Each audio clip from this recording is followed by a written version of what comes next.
அனைவருக்கும் இனிய காலை வணக்கம். நம்ம இயல் 3ல் கணியனின் நண்பன் அப்படிங்கிற பாடத்தை பார்த்துட்டு வந்துட்டுருக்குறோம். இதில் கணியனினுடைய நண்பனாக எந்திர மனிதன் இருக்குது. எந்திர மனிதன் கணியனோட பேசிகிட்ருக்கு. என்னென்னலாம் சொல்லுது அப்படின்னு பார்த்தோம்னா, தன்னை முதல்ல எப்படி உருவானேன் அப்படின்னுலாம் சொல்லுது. காரல் கபேக் அப்படிங்கிறவர் தான் என்ன செஞ்சார் அப்படின்னு பார்த்தோம்னா, ரோபோ அப்படிங்கிற அந்த சொல்லை பழக்கத்திற்கு கொண்டு வந்தார். முதல் ரோபோ அப்படின்னா அடிமை அப்படின்ட்டு பொருள்.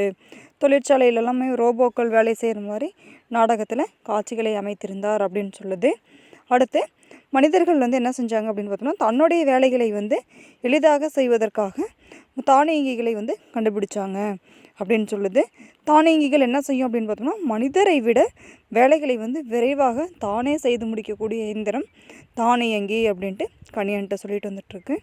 அடுத்து பாருங்கள், தெரிந்து கொள்வோம் அப்படிங்கிறதுல பாருங்கள், மனித முயற்சிகளுக்கு மாற்றாக தானே இயங்கும் எந்திரம் தானியங்கி ஆகும். மனிதர்கள் என்ன செய்ய தேவையில்லை, எந்த முயற்சிகள் செய்ய தேவையில்லை, தானே என்ன செய்யும் அப்படின்னு பார்த்தோம்னா, குறிப்பிட்ட நேரத்திற்கு அதுவே தானாக இயங்கக்கூடிய இயந்திரத்தை தான் நம்ம தானியங்கி அப்படின்ட்டு சொல்கிறோம். இவை தோற்றத்தில் மனிதர் போல இல்லாமலும் இருக்கலாம், ஆனால் மனிதர்களைப் போல செயல்களை நிறைவேற்றும் சொல்லுது. மனிதர்களைப் போல தோற்றம் இல்லாமல் இருக்கலாம், தலை கை கால்லாம் இல்லாமல் இருக்கலாம், ஆனால் என்ன செய்யும் அப்படின்னு பார்த்தோம்னா, மனிதர்கள் போல செயல்களை எல்லாமே செய்யும் அப்படின்ட்டு பிரிட்டானிக்கா கலைக்களஞ்சியம் தானியங்கிகளுக்கு விளக்கம் தருகிறது. அடுத்து பாருங்கள், நான் அவற்றை பார்க்க வேண்டுமே என்றான் கணியன். கணியன்ட்ட தானியங்கிகள் பற்றி எந்திர மனிதன் சொல்லிட்டு இருக்கு. உடனே என்ன சொல்கிறான் கணியன், நான் அந்த தானியங்கிகள் எல்லாத்தையுமே பார்க்கணுமே அப்படின்ட்டு கணியன் சொல்கிறான். வா உனக்கு காட்டுகிறேன் என்று கூறிய எந்திர மனிதன் கணினியை இயக்க தொடங்கியது. உடனே கணியன்ட்ட வா உனக்கு நான் காட்டுறேன் அப்படின்னு சொல்லிட்டு என்ன செய்யுது, கணினியை என்ன செய்யுதுன்னா இயக்குது. கணினி திரையில் காட்சிகள் தோன்றின.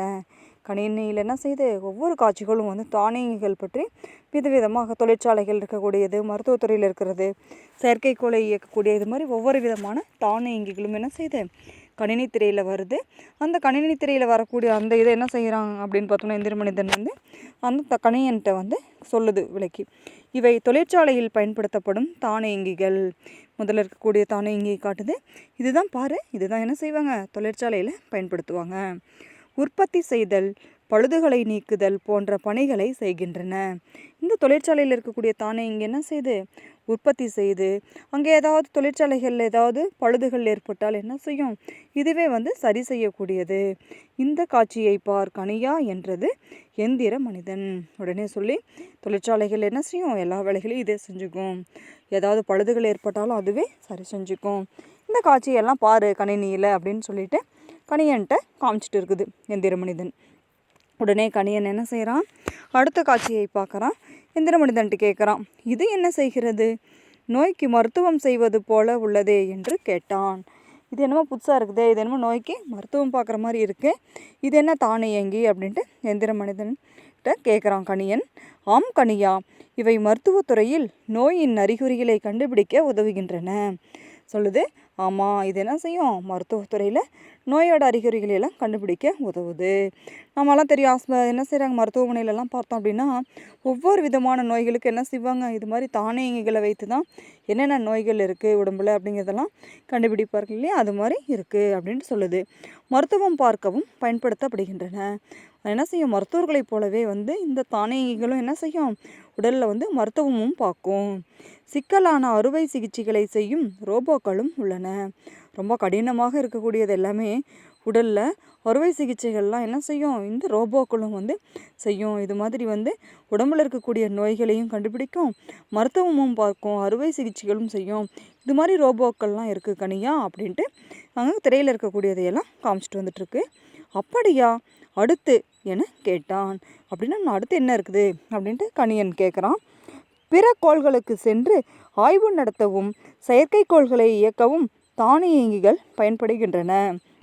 நம்ம பூமியில் வாழ்கிறோம், மற்ற கோள்களுக்கெல்லாம் என்ன செய்ய முடியாது, மனிதர்கள் செல்ல முடியாது. அப்போ மனிதர்கள் செல்ல முடியாத கோள்களுக்கெல்லாம் என்ன செய்யலாம், தானியங்கிகள் செயற்கைக்கோள்களை அனுப்பி அங்கே இயக்கிறதுக்கு தானியங்கிகள்லாம் பயன்படுது அப்படின்னு சொல்லுது.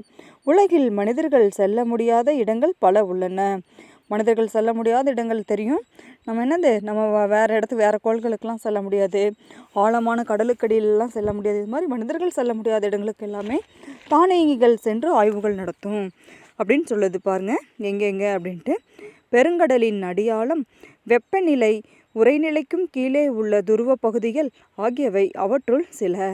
இவ்விடங்களுக்கு சென்று ஆய்வு நடத்தவும் இவை உதவுகின்றன. அதிகமான கடலினுடைய ஆழத்துக்குள்ளேயும் செய்யலாம் முடியாது. இது மாதிரி பனிக்கட்டிகள் அதிகமாக இருக்கக்கூடிய இடத்துக்கும் மனிதர்கள் செல்ல முடியாது. இது மாதிரி துருவ பகுதிகள் எல்லா இடத்துக்கும் என்ன செய்யுது, தானியங்கிகள் சென்று ஆய்வுகள் நடத்திட்டு வருது அப்படின்ட்டு எந்திர மனிதன் தானியங்கிகள் பற்றி சொல்லிகிட்ருக்கு. ஆனால் இவை உருவமைப்பில் உன்னை போல இல்லையே என கணியன் வினவினான். சொல்கிறான், நீ வேறு மாதிரி இருக்கியே, அந்த தானியங்கிகள்லாம் வேறு மாதிரி இருக்கே, உருவத்தில் உன்னை போல இல்லையே அப்படின்ட்டு கணியன் கேட்குறான் இந்திர மனிதன்ட்ட. தமது வேலைகளை எளிமையாக செய்ய முதலில் தானியங்கிகளை உருவாக்கினான் மனிதன். முதல் தன்னுடைய வேலைகள்லாம் என்ன செய்கிறோம், எளிமையாக செய்கிறோம். நமக்கு தெரியும், பார்த்தோம். எடுத்துக்காட்டு அப்படின்னா என்ன செய்யலாம், வீட்டில் பார்க்கலாம். முன்னாடி காலத்துலலாம் என்ன செய்வாங்க, உரலில் ஆட்டுவாங்க. இப்போ அதுக்கு பதில் என்ன செய்கிறாங்க, மிக்ஸி, கிரைண்டரு இது மாதிரியெல்லாம் பயன்படுத்துகிறாங்க இல்லையா. தன்னுடைய வேலைகளை எளிதாக செய்வதற்கு இது மாதிரி ஆரம்ப காலத்தில் என்ன செஞ்சாங்க, மனிதர்கள்லாம் தானியங்கிகளை எல்லாம் உருவாக்கினாங்க. பிறகு தன்னை போன்றே சிந்தித்து செயல்படும் தானியங்கிகளை உருவாக்க முயன்றான்.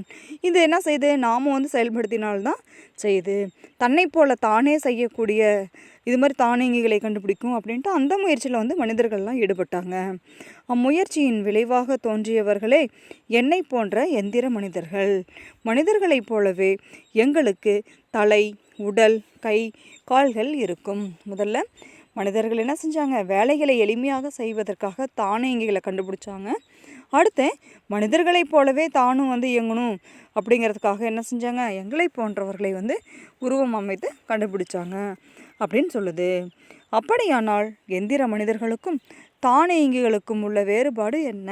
அப்போ எந்திர மனிதன்னா என்ன, தானியங்கிகள்னா என்ன, ரெண்டு பேருக்கும் என்ன வேறுபாடு இருக்குது அப்படின்ட்டு கணியன் கேட்குறான். சொல்லுது அதற்கு, அதுதான் எங்களிடம் உள்ள செயற்கை நுண்ணறிவு.